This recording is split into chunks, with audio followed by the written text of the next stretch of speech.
Tracking your savings is essential because it shows you the progress you're making towards your financial goals.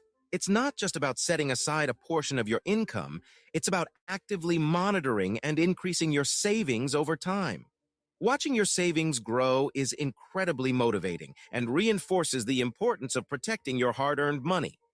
But tracking your money is only half the battle. You also need to protect it from clever individuals who may try to exploit your finances. Just as the fisherman must defend his catch from predators, you must safeguard your money from financial leeches. These leeches can take the form of deceptive investment schemes, predatory lenders, or even unscrupulous individuals seeking to scam you out of your savings. So how can you protect your money? Education is your strongest weapon.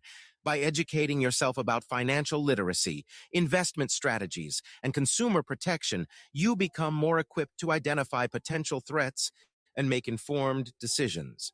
Stay up to date with the latest financial news. YouTube is the new home.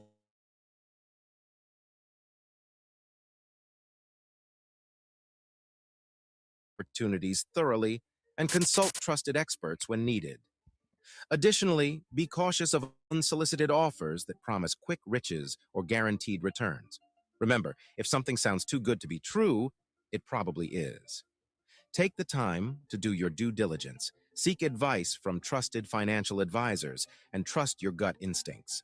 So, embrace the role of the vigilant fisherman, tracking and protecting your financial resources with unwavering determination. Remember, your money is a valuable asset, and by keeping a watchful eye, you can navigate the financial waters with confidence and ensure a secure and prosperous future. Let's move on to our next method that will allow you to build a fortune from the ground up. Don't save your money in the bank. Put your money to work for you instead. All right, this method is a real eye-opener. So here's the deal. Many of us have been brought up to believe that the best way to manage our money is by saving it in a bank. We're taught to work hard, save diligently, and trust that the bank will take care of our money. But here's the truth: they're not really working for us. They're working for themselves. Think about it. Have you ever wondered how banks become so incredibly wealthy?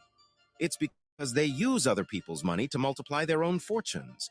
They lend out the money you deposit in the bank to others, and those borrowers pay them interest. Meanwhile, the bank gives you a minimal interest rate on your savings. Can you see the imbalance here? So, if we want to break free from the cycle of working hard and saving pennies, it's time to shift our perspective. Instead of simply saving money in a bank, we need to make our money work for us. But how do we do that? Well, let me walk you through it. The key is to become an investor rather than just a saver. Now, I know the word investor can sound intimidating, but it's actually not as complicated as it may seem. Investing means putting your money into assets or ventures that have the potential to grow and generate a return. It's about making strategic choices that can multiply your wealth over time. Now, I'm not suggesting that you throw all your money into risky investments without a plan. No, that's not what we're here for. What I'm talking about is making smart, informed decisions that align with your financial goals and risk tolerance. One option is to explore the world of stocks and bonds. Investing in the stock market allows you to become a partial owner of companies you believe in. When those companies perform well, the value of your shares increases, and you can benefit from capital appreciation. Similarly, bonds are a way to lend money to governments or corporations and earn interest on your investment. But investing goes beyond just stocks and bonds. There are various other avenues you can explore, such as real estate, mutual funds, exchange-traded funds, ETFs, and even starting your own business. The key is to diversify your investments and create a portfolio that suits your financial goals and risk tolerance. Now, I understand that investing involves risks, and it's important to educate yourself and seek professional advice when needed. But here's the thing. If you keep your money locked up in a savings account, you're missing out on the potential to grow your wealth. It's like keeping your money in a jar buried in the backyard. Sure, it's safe, but it won't grow either. By making your money work for you through strategic investments, you open up opportunities for growth and passive income. You allow your money to do the heavy lifting, so to speak. It's about leveraging the power of compounding and long-term wealth accumulation. Remember, becoming an investor doesn't mean you have to be a financial genius or have a large sum of money to start with. You can begin with small steps, like investing in low-cost index funds or setting up an automatic investment plan. The key All right, CMB, any of this sound familiar? I'm just wondering.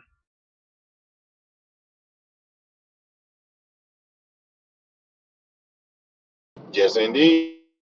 Very familiar. That's a fact. Shout out to Stu.